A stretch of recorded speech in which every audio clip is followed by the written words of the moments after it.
start over. We'll finish up with the 8 disadvantages of cyclic existence that we started on. So we have birth, aging, sickness, then death. Okay, so death, clearly nobody looks forward to that. It's not our favorite thing to do. And knowing that in cyclic existence we die again and again and go through the torment of leaving this body, leaving our possessions, leaving our friends and relatives, leaving the whole nice, comfortable ego structure of who I am, you know, behind as it totally dissolves, can be quite a frightening experience if we're not prepared for it, and as well as physically painful depending upon how one dies. So that's definitely a disadvantage of cyclic existence, and it comes about as a natural result of birth. You know, there's no way to be born and not die. We haven't seen an example of anybody historically who has been immortal and never died. Even every single great religious leader also shows impermanence and leaves their coarse body.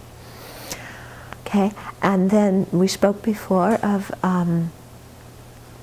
not getting what we like and getting what we don't like. And then a 7th disadvantage is being separated from what we like. Okay, so we get what we like, but then we're separated from it. Okay, relationships split, people die, we're separated from what we like, what we treasure. The stock market goes down and you lose everything. Sometimes this one is also described as you get what you like, but then it turns out to be unsatisfactory. They kind of boil down to the same point, because you've gotten what you've liked and then you've lost it, either because it's unsatisfactory or it's disappeared from you. Okay? And we see that again and again in our lives, don't we? We have some nice situation and it's impossible to hang on to it. It changes and disappears, and we're separated from possessions, people, places, you know, opportunities that we like. And then the last of the 8 disadvantages is being under the control of afflictions and karma, and by that force taking the 5 aggregates again and again. So this is similar to the 3rd type of dukkha, you know, where we're just forced again and again by the ignorance, the afflictions, and the karma to take one rebirth after another. And this is the worst kind of disadvantage, the worst kind of dukkha, because it's the one that just keeps the whole cycle going and going again and again and again. Okay? And then as it goes again and again, we get birth, aging, sickness, and death.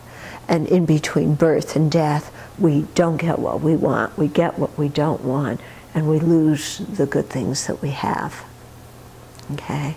So these are very helpful to meditate on in terms of our own personal experience, and really go through the times when, you know, we haven't gotten what we wanted and how we felt, and how we've gotten what we wanted and then we've been separated from it, or it turned out not to be as good as we thought it was going to be, or how hard we work to avoid problems and they just keep coming. Yeah, and you know, really make some examples of this in our life, and then come to the conclusion that therefore we want to get out of this cycle in which we are obliged to experience these kinds of dukkha. Okay, you don't come to the conclusion that therefore life is depressing and meaningless. That is the wrong conclusion.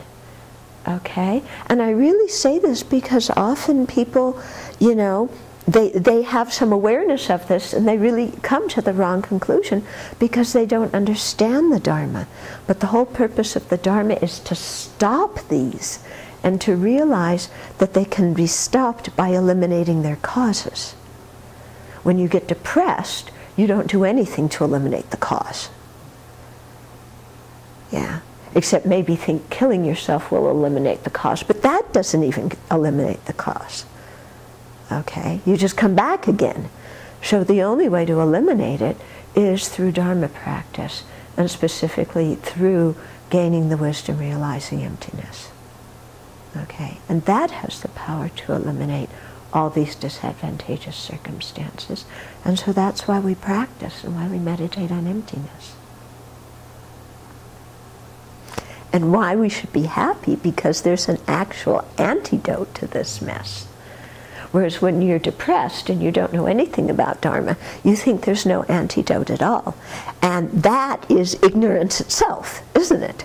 That's another example of how ignorance keeps us immersed in samsara. There, it's the ignorance, of conventional, conventionalities. So you don't have any faith in cause and effect. You don't think that there's causes to free yourself from the situation, and so on.